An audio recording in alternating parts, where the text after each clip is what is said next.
শুভ দুপুর বন্ধুরা। দেখুন আমাদের আজকে কি কি রান্না হয়েছে। সাদা ভাত, পালং শাক, শাকটা খাওয়া হয়ে গেছে অনেকটা, অল্প আছে,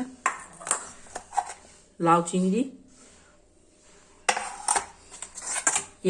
পেঁয়াজ পাতা দিয়ে আলু দিয়ে পোস্ত,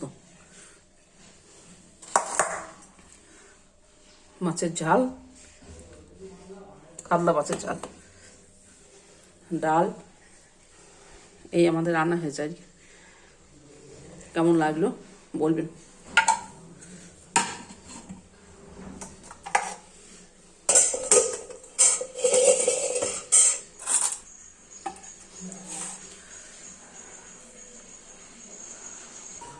ছোট করে একটা তুলে নিলাম।